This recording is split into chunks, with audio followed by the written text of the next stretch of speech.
Oh, like that? Okay, good.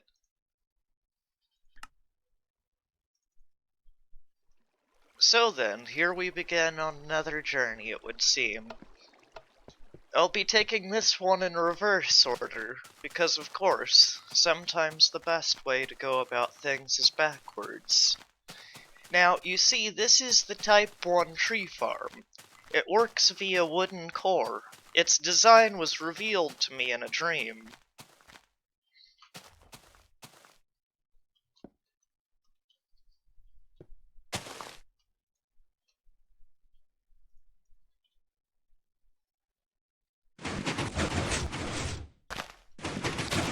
Now, in this version, I'll want to have this portion turned off, because if it's set to full speed, then it deletes that bottom log.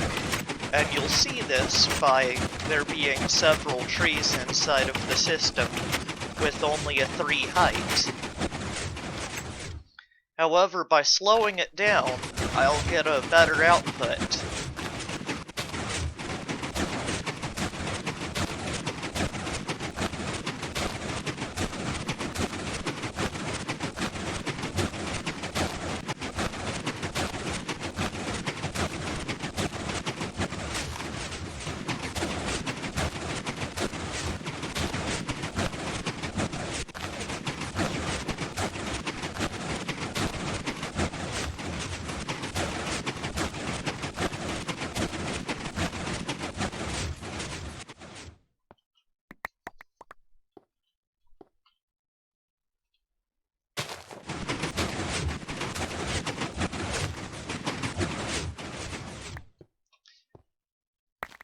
Now, I had done a little bit of farming in advance because I wanted to make sure that I walked away with a stack of apples.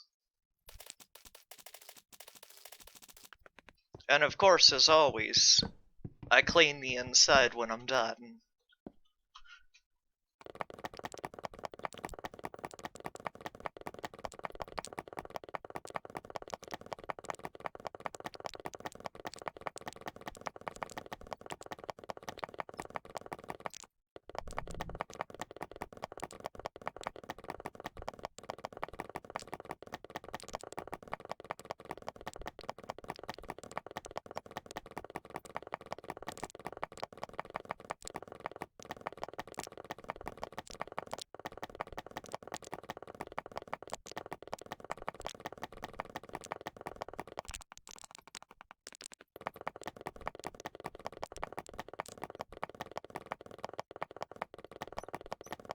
What are you calling for back there? You want me to drag the string around? I just got done.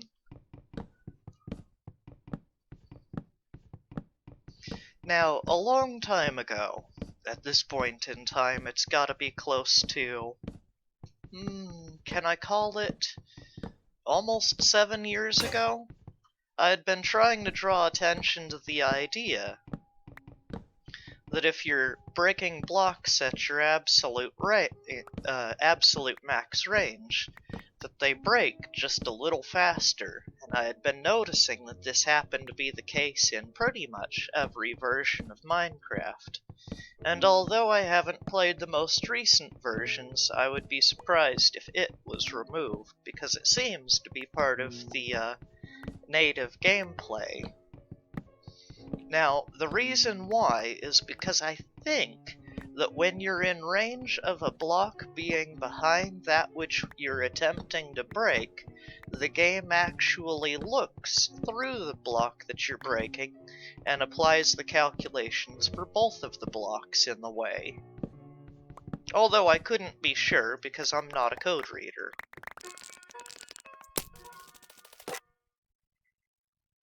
I'll return for these, because there's much more that needs to be done, but today isn't the day for that.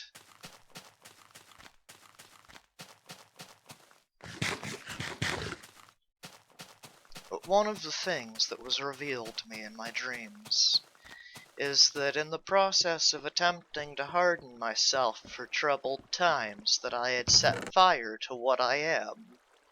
and that in the process I had destroyed part of myself that was actually integral to who I'm supposed to be. And I can only imagine that that was a warning.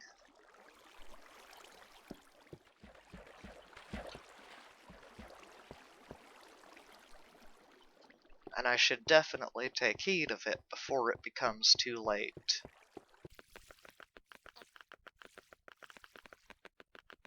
Because as I had mentioned to one person in particular, for so many years, so many now, in fact it goes back to my Dungeons and Dragons days, I had enjoyed the name of Acheron, even before I knew the name of the ferryman in the river.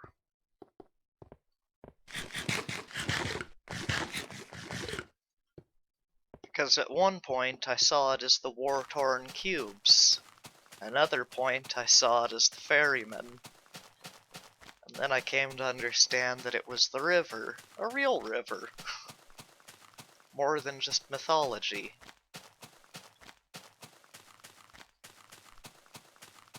But as I had mentioned to the fellow, there's always been a second part to the name because a single part doesn't make sense, because there's far too many of the same.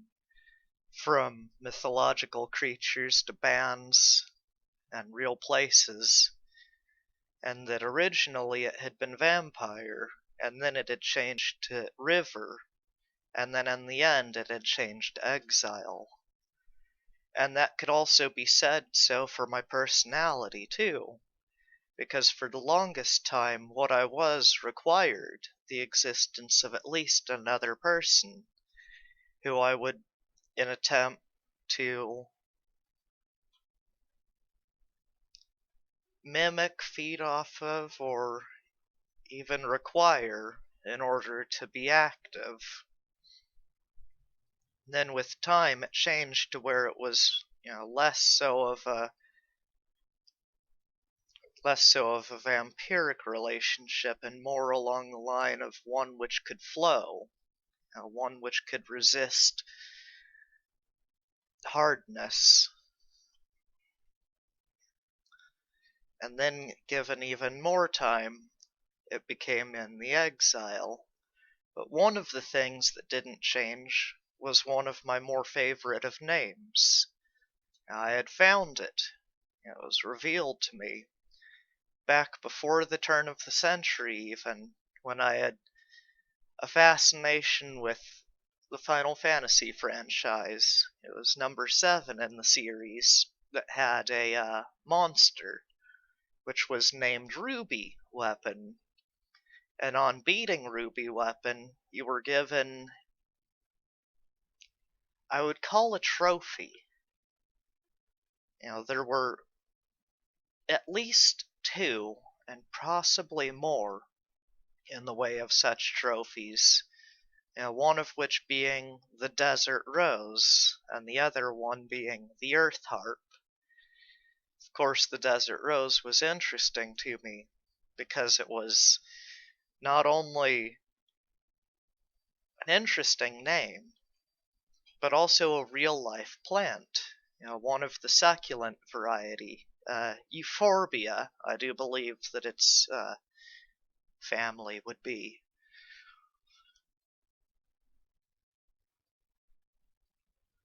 And of course it's a spiny little thing,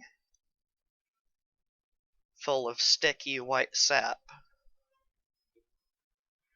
What do you want? I fed you and played with you already. You just want to cry at me. Okay, hey, come here. Here, feel better? Oh. But I had seen at one point in time, several years ago now, almost 4 years ago really now, that, how do I say this? Many stories I see from the past, the oldest stories of all, I see them taking life a second time. One of those stories, of course, would be Moses in the desert, making the laws for all of his grumbling, companions.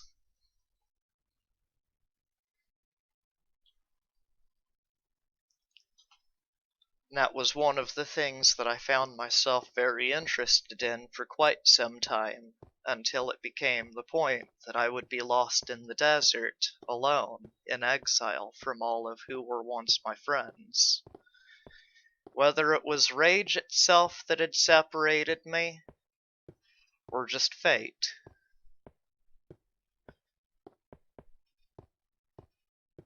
Doesn't necessarily matter all that much.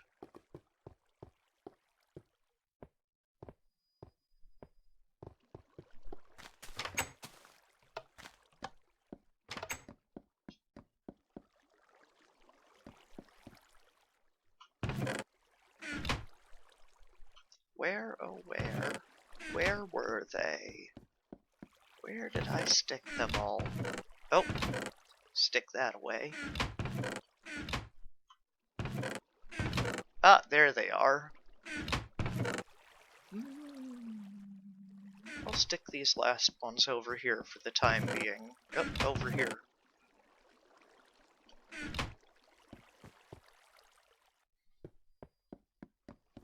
Now down below, although there won't be anything there, is where I get all of my slime. Because when I run the farm up on top, one of its side effects is clearing the mob cap multiple times. And each time that it should clear the mob cap, then down below a new slime will spawn. And for example, now there's only but a single of them.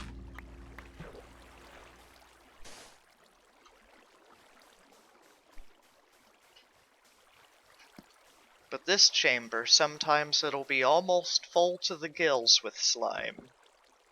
Which is very nice, because even if the blocks aren't available, the slime balls are certainly useful. And there are a few times when I'm not building, and I need gunpowder more so than anything else, that I'll take apart the slime farm. Now eventually, I do believe I'll end up changing that to where I can turn it on and off with just a switch. But I haven't had the need just yet.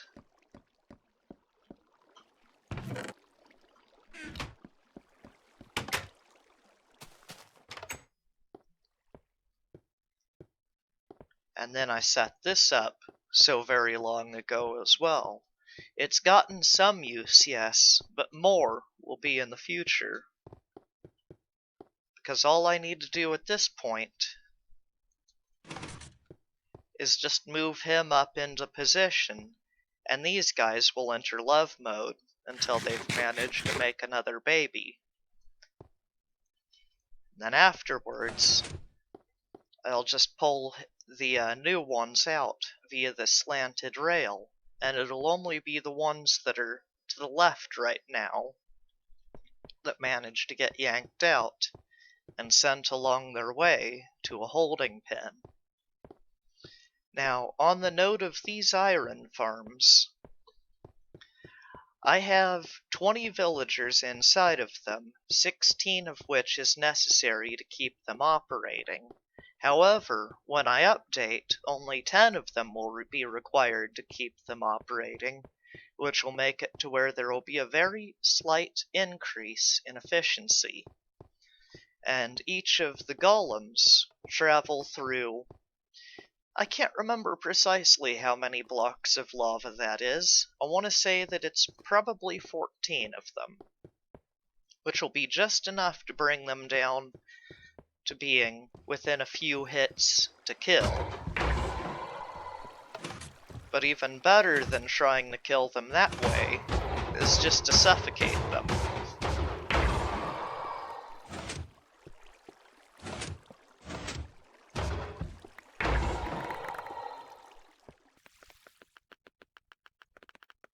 Now, I have seen quite a few in the way of zombies only on this one, which does make me wonder, why only this one? And thankfully they haven't been able to get at the inhabitants. which would be really a terrible shame.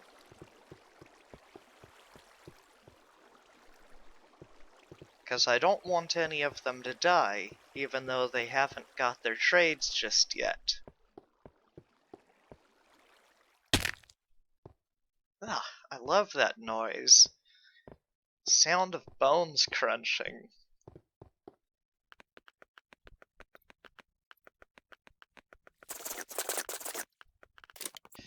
Now, a great number of these had actually come from inside of this mob farm. Even though it's water flushing, there's a small number of fence gates that allow a good target for Endermen to teleport to, with just enough space below for them to break their knees against the ice down below.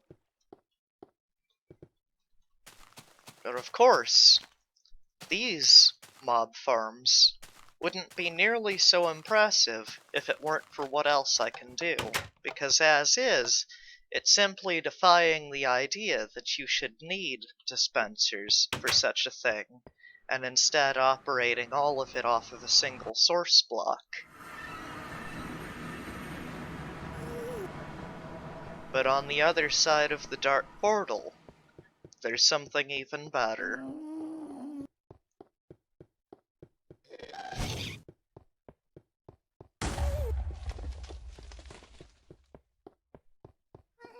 Now I should tell you how I managed to so creatively manage to freeze these in place.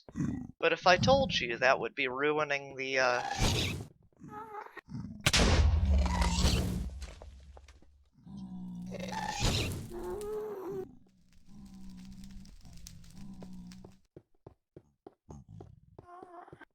That's funny, that should have done a lot more damage. Hang on here.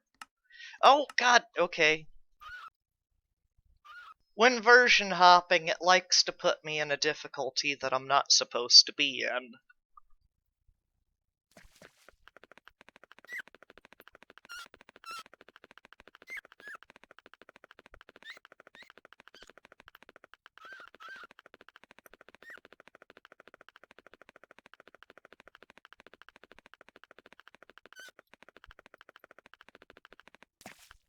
Now, of course, I've poked a tiny hole here, and I should probably do something better about getting up. But for now, that'll just have to do. And I'll show what I've been up to on this, but not just yet.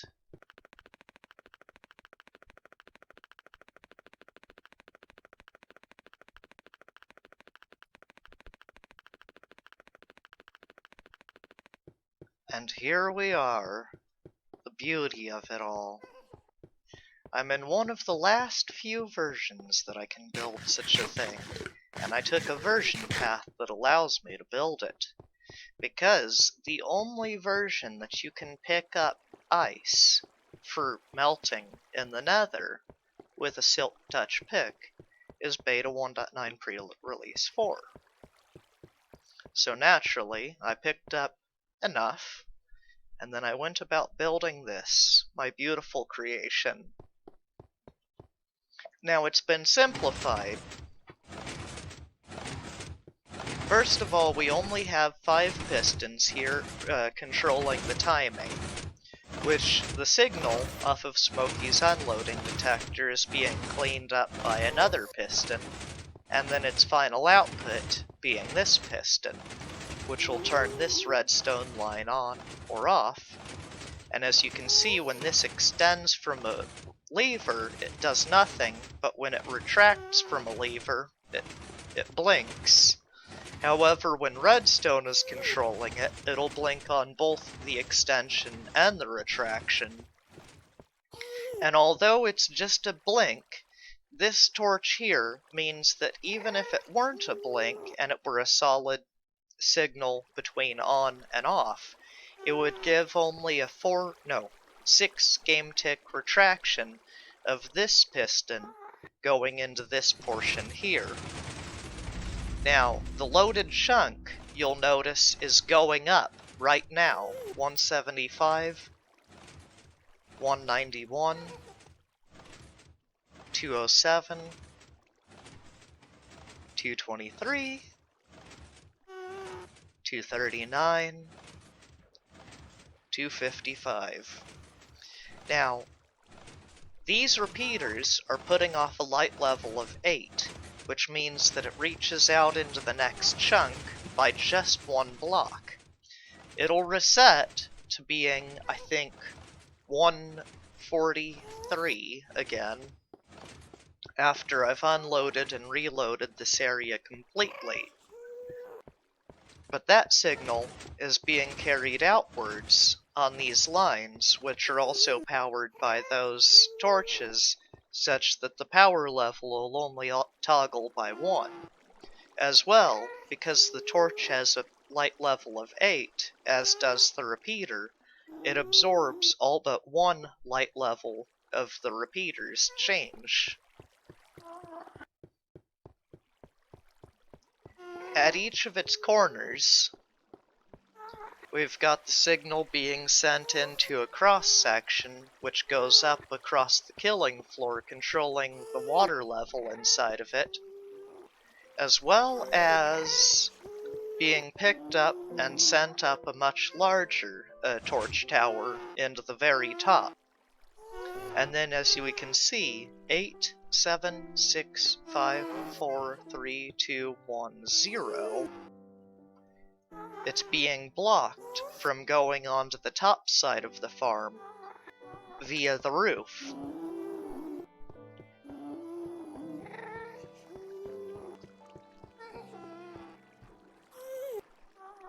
Now, the roof itself serves a dual purpose, one of which is to make sure that the area around it has its chunks has its loaded value check loaded all the way, as well as blocking potential skylight from reaching down, making it to where pack spawns more easily appear inside of the farm.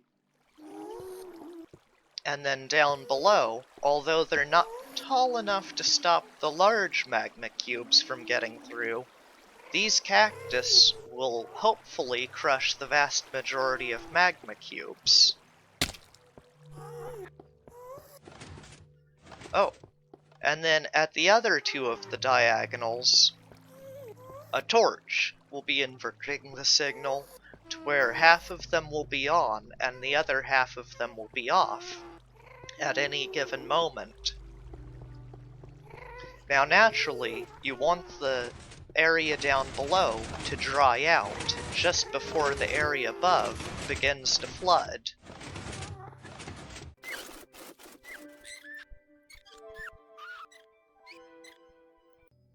And then, as you can see, well, maybe you can't see right now, but you'll be able to kind of see that when this floods, it's not actually knocking mobs off of these first two floors, and that's because these first two floors are in the top loaded subchunk, and in version 1.2.x, the top loaded subchunk above 128 won't spawn any mobs.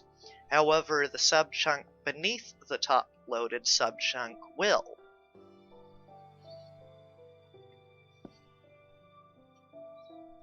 And then as it dries, this floods, and the reverse happens over here.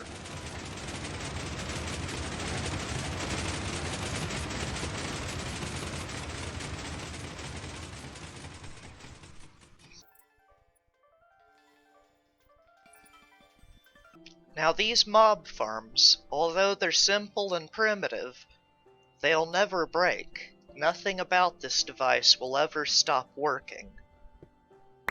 And although there's a very small amount of drops right now that I'm no longer loading, now that I'm out of range of the nether and only in range of the roof, the mob drops should significantly increase.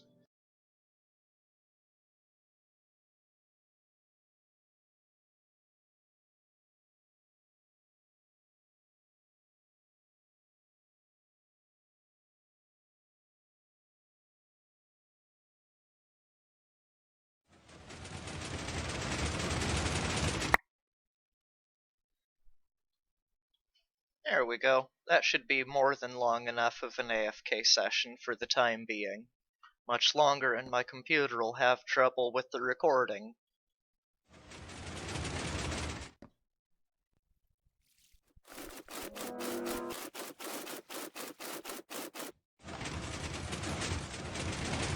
There we are. Now I'll just wait a little bit of time for that last, I think it's gonna be this one, to finish flooding and knocking the mobs off.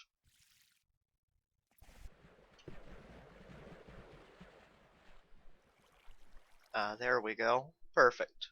I think it was actually this one. And then, of course, to get those last few drops to where I can actually reach them, I don't believe that I can actually reach them where they currently are. Yeah, they're a little bit outside of my reach being inside of there. So by manually activating this once more,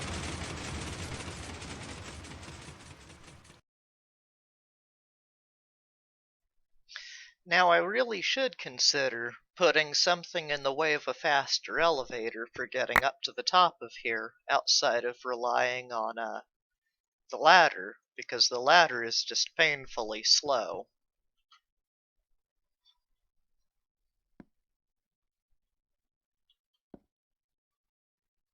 And from here...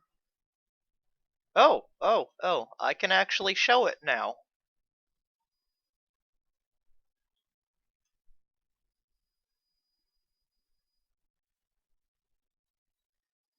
As you can see, the top two floors here have no mob spawns, but in 1.3 that'll be fixed, which is nice.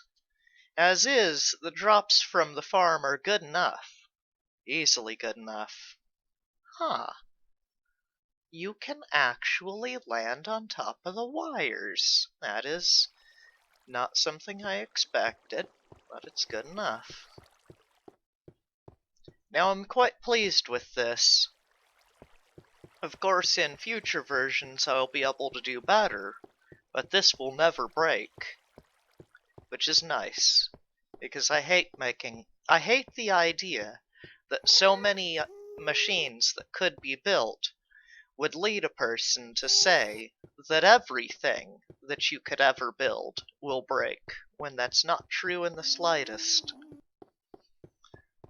Now perhaps I myself had become rather pessimistic, because I do believe that I had been putting myself far too much out there, doing far too much for far too little, because I had become resentful.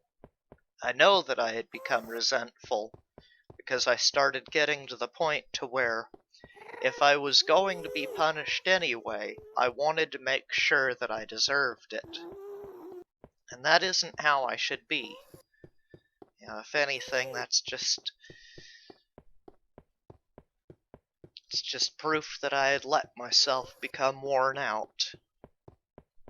Which is why I need to reach back to my roots again.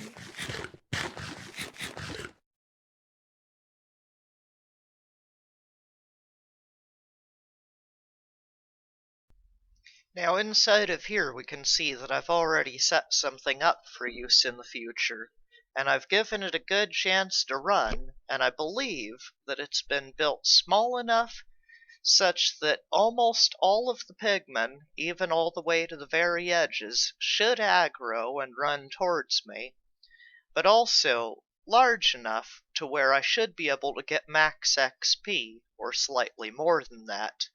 Now, I haven't finished building everything that'll be necessary, and I've considered putting one of those elevators similar to the other one on this as well, although by the point in time that I'll be able to use it, I'll have access to slime, so I don't necessarily know which of the two I would like to do more. But it will certainly serve its use in the future.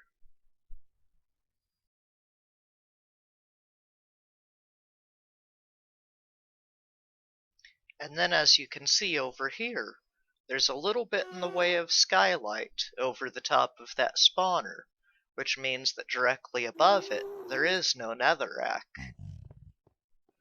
There's a few other places that are like this, because in one of the versions on this F3 screen, there'll be next to the real light value an FL value, which is the floor.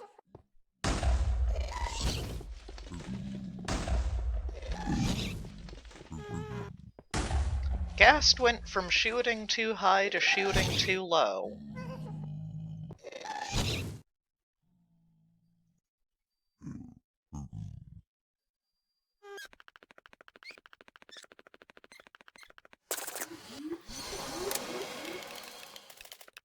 And that's how we have it.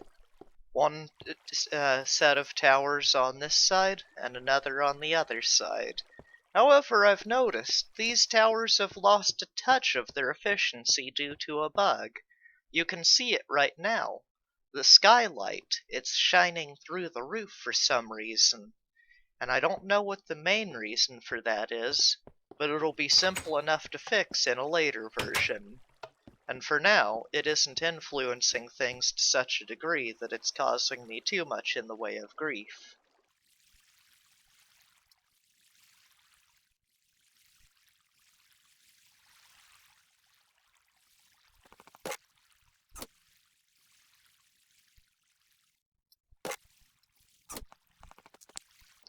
And there we have it. I hope that this has at least been useful for more than just me. Because, well, there's some things that I just can't bring myself to say. At least there's a few things that I have to share.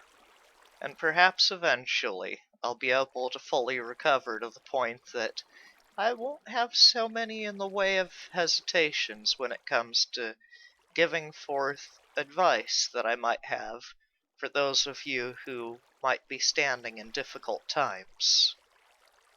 I hope you have a nice day. Take care.